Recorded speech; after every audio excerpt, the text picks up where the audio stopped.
So let's go into the actual design itself. So for us, we had a 220 mil CLT. We had forces developed in both directions, and then we can now go into the actual design. So let's get it up.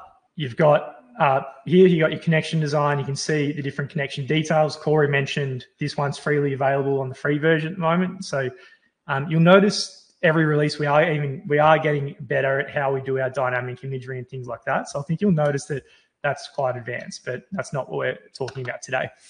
So let's start with the half lap. Again, project management.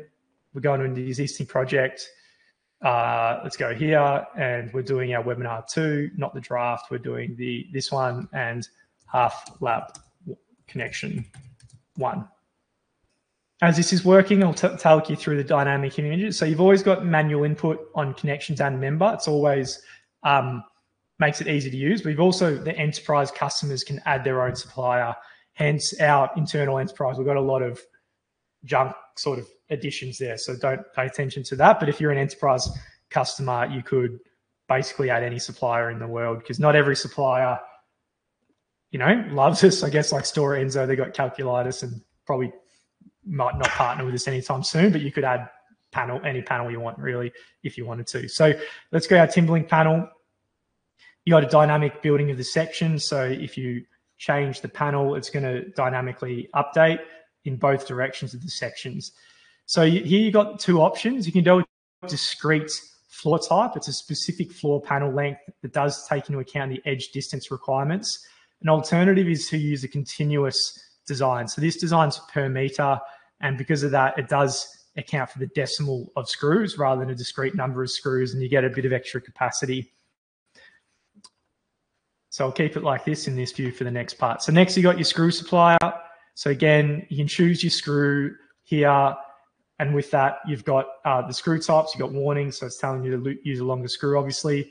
So if we go through here, you'll be able to actually dynamically build up the screw and so forth. So quite straightforward to click around and understand each part of the supply chain as well. So here's all the Simpson guys, more information here, and you can understand a bit about the service classes from the European context as well.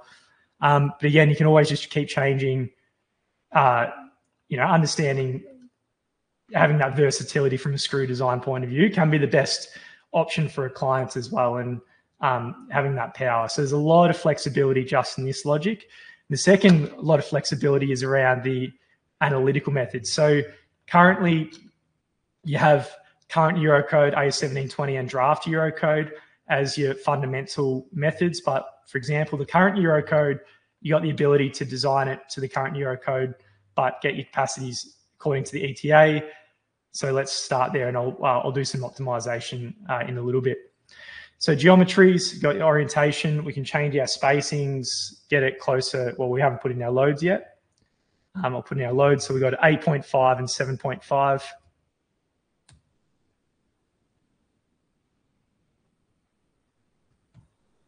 You can see we've got our shear capacity failing now at 151%.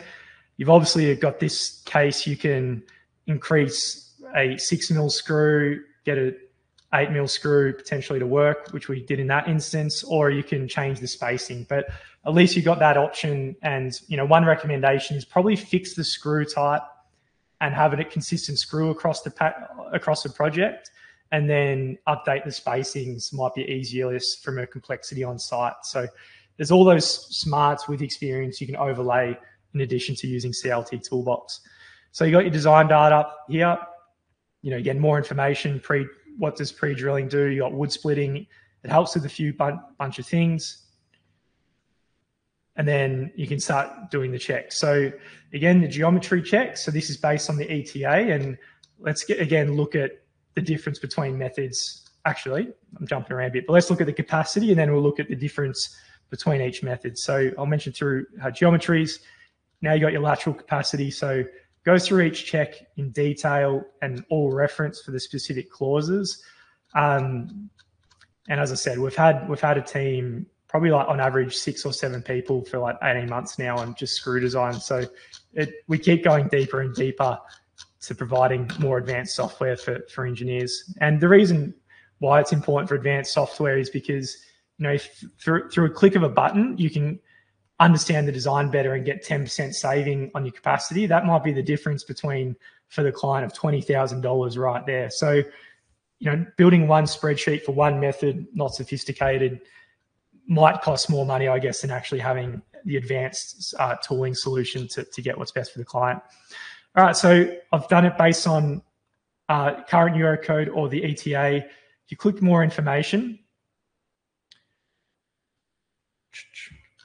you've again got some extra information. So what is AS1720, current Eurocode, incline screws, impact of that, spacings and edge distances.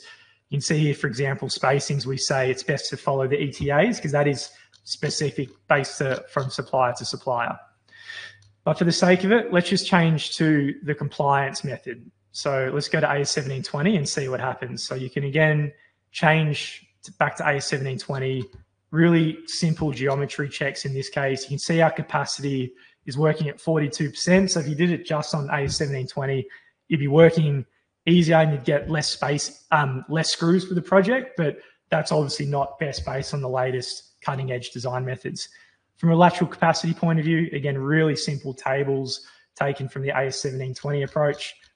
But we do have the option, and again, this is different. There's different schools of thought on this, but we do give the ability to work out the screw capacity based on the ETA and then use AS1720 for your K factors. And the K factors take into account some of the implications of local timber species. So yeah, there's a lot of layers when it comes to screw design. But for us, let's just go back to the Eurocode if we wanted to design it like that. We're working at 87%. Let's save it, and then I'll go back to the project.